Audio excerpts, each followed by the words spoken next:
boa noite. Começo falando do meu nome, que é bem apropriado para o que vamos apresentar hoje em um olhar sobre o mundo.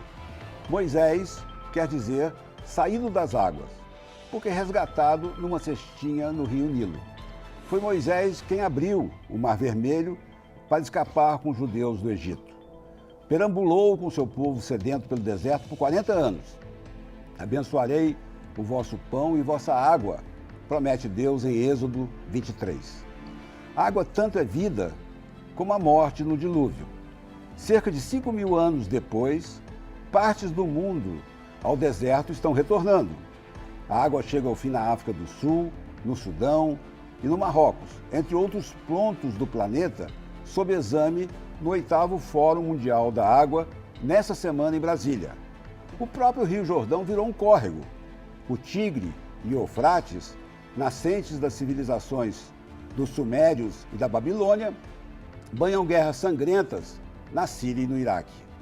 Vamos andar sobre as águas da Terra Santa e de todas as religiões, guiados pela professora e antropóloga, estudiosa de religião, Lídice Meyer, que está aqui no estúdio. Que a água se transforme em vinho e brindemos a reversão de um apocalipse que a seca prenuncia. Boa noite, professora Lídice. Boa noite, Rabino. Muito obrigada pelo convite. É um prazer muito grande estar aqui, da gente poder trocar essas ideias num assunto tão pertinente.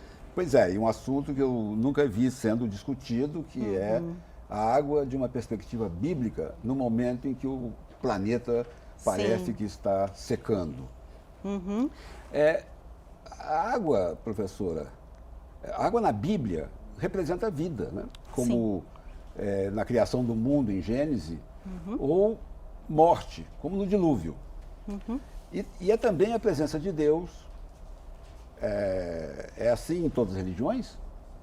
Na verdade, o que a gente consegue perceber? Todas as cosmogonias, ou todos os mitos de criação do mundo, envolvem a criação através da água. E é por isso que a água está sempre ligada à vida. O homem começou a observar que sempre que nascia uma criança, a primeira coisa que saía do ventre da mulher era a água, era o líquido amniótico. Então saía a água. Então, ou seja, o ser humano nasce da água, como todos os mamíferos também nascem da mesma forma. Quando os homens observaram isso, começaram também a criar os seus mitos que mostravam tudo nascendo da água, inclusive o mundo nascendo da água. O mito judaico diz que realmente o Espírito de Deus parava sobre a face das águas e disse Deus, haja luz, e houve luz, aí foi Deus criando todo o mundo.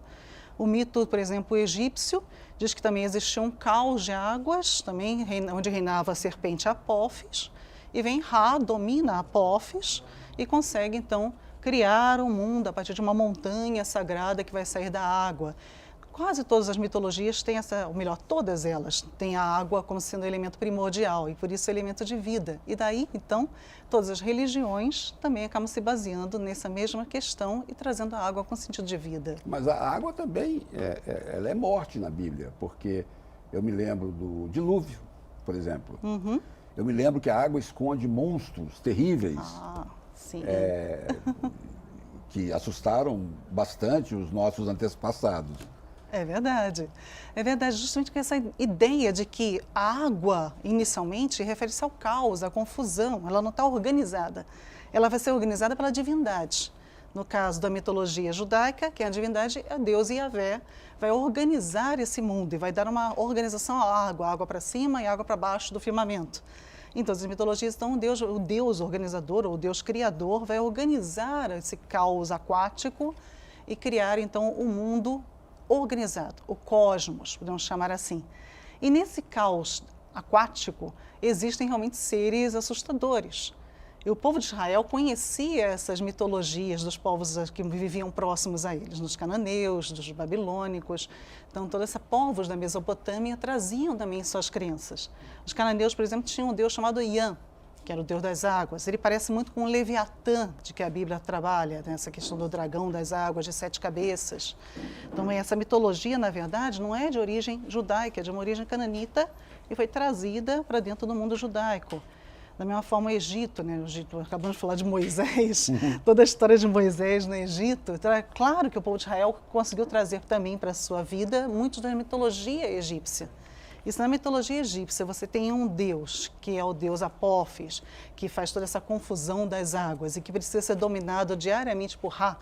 Por isso que o Ra, que é o Deus Sol, ele nasce e se põe nas águas todos os dias, porque nesse período da noite ele está, na verdade, lutando contra o caos, lutando contra Apófis, para que o dia seguinte nasça a ordem novamente. Isso mantém a ordem do mundo. Então a água também tem esse caráter de caos quando ela está revolta, quando ela está incontrolável. E é por isso que o dilúvio, ele é a ação de Deus, sim, mas é a ação de Deus destruidora quanto ao pecado que estava acontecendo naquele momento no povo. E outros momentos que também Deus acaba assolando os povos com grandes chuvas, tempestades. A tempestade também era sempre vista como uma forma de raiva dos deuses. Baal, outro deus cananeu, é o deus das tempestades. Eu queria voltar um pouquinho ao Rio Nilo, certo, de onde eu fui resgatado, né? É verdade. Virei um príncipe no Egito. Porque nós temos no Sudão, por onde passa o Nilo, uma funcionária da ONU, minha amiga, foi ambientalista no Brasil e está há muitos anos andando na África pelo comissariado da ONU. A gente vai colocar aqui no telão o que ela pode nos dizer sobre o Sudão e a água. Perfeito. No Sudão hoje, a temporada da chuva ainda não começou, mas o que a gente já pode ver é que vai haver uma seca, porque quando você sobrevoa o semiárido, você vê que há água embaixo do solo, por exemplo. Em muitos casos, essa água já não está sendo vista, e isso já compromete os pastos. Então, a temporada de pastoreio, de migração das cabras e dos camelos, principalmente do gado, que começa mais ou menos agora os pastores têm que buscar água muito mais longe do que eles tinham antes. Nós temos uma situação onde você tem migração para pastos, em vez de ser de 100 quilômetros, ela está aumentando para 250 quilômetros, 350 quilômetros. A agricultura é toda dependente de chuva, há pouquíssimo, na verdade, investimento em irrigação, e a maioria das pessoas sobrevivem ainda de poços artesianos. Então, nós fazemos furos em lugares onde as populações precisam ter acesso à água. E esses furos vão secando e, eventualmente, o país, alguns lugares onde eu estive, começam a aparecer uma espécie de uma peneira, porque não há coleta d'água e não há gestão de recursos. É só baseado em atingir a fonte d'água imediata. São dois Nilos, né? O Nilo Azul e o Nilo Branco, e a Etiópia, e a fonte do Nilo está na Etiópia. E a Etiópia tem um plano de, basicamente, alterar inteiramente o curso do rio, e represando o rio e regulando a questão do manejo hídrico, né? Eu não sou cientista, e eu imagino que deve haver um fundamento científico bastante forte para justificar a mudança do curso de um rio desse porte. E o Sudão, por acaso, tem apoiado muito a Etiópia nesse sentido, porque o Sudão é o norte da Etiópia. O curso do rio, o Nilo, ao contrário da maioria dos outros rios, ele não corre para o sul, ele corre para o norte, que é muito estranho, né, dentro da geografia mundial. Professora Lídice, essa crise hídrica no mundo, que atinge extremos na África do Sul, no Sudão e no Marrocos, e também em outros pontos do planeta, tem alguma previsão bíblica? Veja só, Jeremias 51:43, suas cidades ficarão completamente arrasadas, uma terra árida, sem vida e vazia, um lugar onde ninguém consegue habitar. Lendo-se a Bíblia, a gente pode pressupor que o nosso Apocalipse será seco? Será a desertificação do planeta? É uma boa hipótese, podemos chamar desse jeito. É uma leitura realmente possível dos textos bíblicos. já que a Bíblia toda coloca como sendo o deserto uma área de provação, uma área onde o povo tem que passar por uma espécie de burilamento para poder se aperfeiçoar e aperfeiçoar também a fé em Deus. Então, toda vez que o povo na Bíblia passava por duvidava de Deus ou tinha alguma queda na sua fé, o que acontece? Ele acaba indo para um deserto, seja esse deserto para uma peregrinação, como aconteceu com o povo com Moisés, mas também quando vai, por exemplo, para a Babilônia, quando vai ser ao exílio, todas são situações de deserto na vida desse povo. E mesmo os profetas passaram muito por isso, e o próprio Jesus, quando ele vai ao deserto para ser tentado também. Então, essa questão do deserto está sempre ligada realmente à provação, a uma espécie de forma de Deus estar tentando trazer de volta o povo para ele. Então, há uma grande possibilidade, sim, de que com todos os pecados humanos, e o pecado inclui também o pecado contra a natureza, que é o que a gente tem feito muito, né, o uso indiscriminado da natureza, que venhamos a sofrer um problema muito sério de desertificação no mundo todo, e isso pode ser visto, sim, como uma forma de julgamento divino, sim. Por que não? Professora Lídice, vamos fazer um intervalo agora, tomar talvez um copo d'água e voltaremos em instantes. Até já. Até.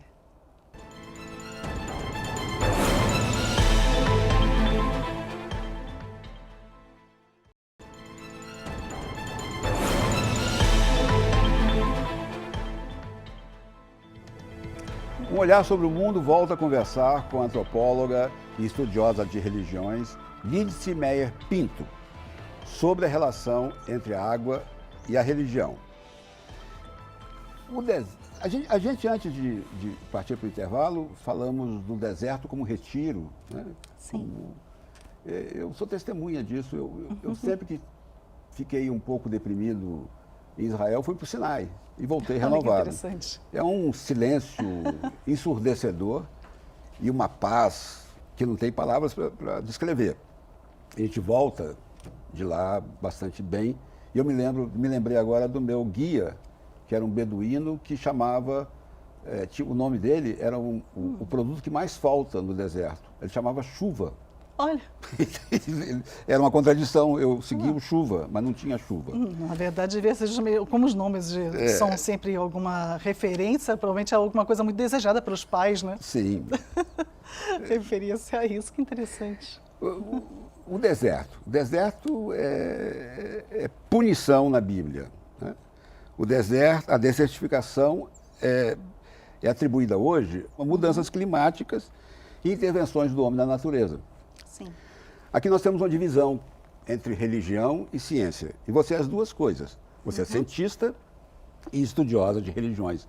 Como é que você vê essa dicotomia, essa aparente contradição? Eu não sou apenas antropóloga, eu sou bióloga também. Também. E pensando assim, realmente não vejo contradição, não. Algumas pessoas percebem dessa forma, não há. Até porque talvez muita gente conheça muito pouco da Bíblia. Se formos ler, por exemplo, o livro de Oséias, ele trata a desertificação da terra como sendo consequência, sim, do mau uso da terra. Então, é uma consequência do que os seres humanos estão praticando uma pesca errada, estão praticando a morte dos animais, contaminando as águas. Isso tudo já está na Bíblia. Então, na verdade, a Bíblia ela é só uma outra forma de contar muita coisa que a ciência também conta da sua forma também. São formas diferentes. É claro que você tem alguns aspectos que se referem mais à fé de um lado, outros aspectos que se referem mais a questões científicas. A Bíblia não alcança todas as questões científicas, até pelo período onde ela foi escrita. Mas, dentro do período onde ela foi escrita, ela trata de assuntos até de uma forma até muito, digamos assim, profunda. Uai, eu quero aproveitar e voltar ao Sudão um pouquinho, porque o mau gerenciamento de chuvas e do meio ambiente é que está causando problemas, não só lá, mas em toda a África. Sim. Vamos ouvir agora, outra vez, a Cristina Miller. Eu, pessoalmente, já vi seca em vários países da África, mas mais do que seca, há um problema de gestão de recursos. São mais de 350 milhões de pessoas que diretamente vivem do Rio Nilo. No Sudão são 48 milhões, mais ou menos 4,8 milhões tem dificuldade em acessar água potável diariamente. Falta água em Khartoum, falta água nas províncias, nos estados. É muito seco aqui. Você acha que Brasília é seco? Aqui é muito mais seco. E falta. As pessoas tomam menos banho. É uma consequência. A água é realmente um elemento essencial em prover, em dar sustentabilidade para a resolução de conflitos em regiões que estão passando de conflito armado para conflito ambiental. Eu desejo às pessoas que estão reunidas no Fórum Mundial da Água muita força em transformar as discussões em atitudes práticas que realmente venham a ter resultados para populações que sofrem tanto da falta d'água quanto da falta de gestão dos seus recursos. Professora Lídice, eu gostaria de sair da Bíblia um pouquinho e passar para o campo brasileiro. Tudo bem. Porque você escreveu um livro sobre o mundo rural. Uhum. E você me disse um pouco antes que para o homem do campo, água também é vida, como Sim. a água é vida em toda a Bíblia. Uhum. Porque sem ela, ele não vai poder semear, não vai poder plantar. Sim. O que mais você pode nos contar sobre? É muito interessante a gente pensar que, como não é só no campo, mas o campo brasileiro ainda está muito próximo com o que acontece no Sudão, lá com o Nilo, com tudo que a gente estava conversando agora há pouco e vendo aqui na apresentação. O que é isso? Assim como a cheia do Nilo era que fazia o Egito florescer, são as cheias dos rios também no interior do Brasil que vão fazer realmente as plantas poderem ser férteis, né, os campos serem férteis e as pessoas poderem então plantar e colher e por aí vender os seus produtos. Mas com o que está acontecendo? Com toda a contaminação das águas brasileiras e com a redução da quantidade de águas, o homem do campo também tem sofrido já isso. Essa falta de água, falta de chuvas, o que tem atrapalhado bastante também a produção no campo brasileiro. A água, ela é extremamente importante porque ela é fonte de vida, ela é fonte de força. Ela fortalece, no caso, a terra, que vai fortalecer a planta, que vai então fortalecer esse homem. Então, se você quebra o início da cadeia, que é a água, toda essa força, no caso dessa cadeia, vai se perdendo também. E é por isso que a gente tem tido tanto êxodo rural atualmente para a cidade, mas um êxodo rural para uma cidade que não está preparada para receber esse homem do campo, que na verdade não sabe nem o que fazer aqui, ele não está acostumado com esse tipo de vida, com o tipo de trabalho que ele tem disponível aqui. Então entra uma espécie até de anomia, uma espécie de caos novamente, né? Um caos de vida, ele não sabe mais o que fazer nesse mundo. E aumenta, e reza, exatamente. A reza que ele fazia no campo, ele vai tentar fazer aqui também. O campo brasileiro é muito religioso, isso é muito forte, né? O nosso camponês é extremamente religioso, seja católico ou seja protestante. E todos eles percebem realmente a água como sendo também um dom divino. Então, a água ela é um instrumento de Deus também para a bênção desse homem do campo, seja através do rio ou através das chuvas. E por isso você tem muitos rituais ainda hoje para a chuva. Eu ouvi muitas vezes que a próxima guerra vai ser por causa da água, não do petróleo. O petróleo já está no final, com os carros elétricos e fim do diesel. Mas também tem uma coisa acontecendo simultaneamente, que no Apocalipse, eu acho que, pelo que eu entendi, quando as 12 tribos de Israel estiverem reunidas, porque elas foram dispersas, né? Sim. Pode começar o Apocalipse e com um país que hoje é o Irã, mas que antigamente foi a Pérsia. Estamos agora falando do final do mundo e não mais da água. Você acha que os sinais que nós estamos hoje vendo, né, são uma antecipação de um apocalipse? Dentro da própria linguagem bíblica, é bem possível que seja o que Jesus chamou de princípio do fim. Mas ainda é um princípio, digamos assim, porque segundo o próprio texto da Bíblia de Mateus, Jesus vai enumerando vários fatos, né? Guerras, rumores de guerras, aí fome, seca, vão acontecendo várias coisas. E só depois de muitos desses elementos é que vai acontecer o fim. Ele diz, então virá o fim. Então, dentro de uma linguagem bíblica, sim, isso pode ser o prenúncio dos últimos tempos. O último anúncio chama Apocalipse. Mas a gente precisa também pensar o tempo todo que a linguagem bíblica ela é muito figurada também, muito simbólica. E até como você colocou muito bem aí, Rabino, o fato da Bíblia citar, por exemplo, o nome de um povo, não significa que seja exatamente esse povo que vai acontecer isso no ano 2000, 3000, seja o que for. Mas o que acontece? Quando o autor escreveu esse texto, esse povo representava esse mal, digamos assim, para aquele autor, para aquele povo, que é o povo de Israel. Então isso vai mudar, com certeza. São outros povos já vieram, outros nomes já vieram aí de grandes líderes que causaram mal à humanidade, como Adolf Hitler, e ele não estava na Bíblia. Então, na verdade, o que acontece? São visões que aquele homem que escreve o texto tem, no caso, e usa a terminologia que ele conhece, os itens que ele tem na mão, né, o que ele pode usar. Depois do Apocalipse ainda viria alguma coisa? Segundo a Bíblia, o Apocalipse, ele é, na verdade, o julgamento final de todas as coisas, onde Deus, então, depois vai reconstruir um novo céu e uma nova terra. Eu queria só, antes de terminar, esclarecer os telespectadores que a professora Lídice está me chamando de Rabino, como todo mundo me chama, eu sou conhecido na imprensa por Rabino, mas eu não sou religioso, embora estejamos num programa de religião. Eu achei que era necessário dizer isso. Rabino é de rabinovice, cortaram meu nome no meio e eu virei rabino para todo mundo, mas não sou religioso.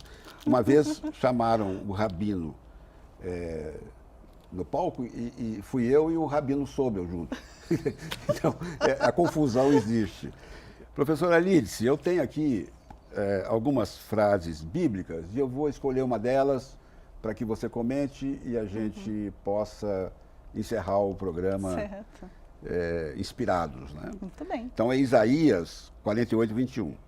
Quando Deus guiou o seu povo pelo deserto, ninguém ficou com sede. Ele fez com que corresse a água da rocha, ele partiu a rocha e a água jorrou. Muito bem. Esse texto de Isaías é um texto bem interessante, porque ele vai fazer um link do Antigo Testamento com o Novo Testamento. Parece incrível, mas é isso mesmo. Ele está mostrando do que aqui? Que Deus, então, ele guia o povo através da água, claro, o povo vai sair do Egito, passa o Mar Vermelho, começa uma vida nova, né, ali.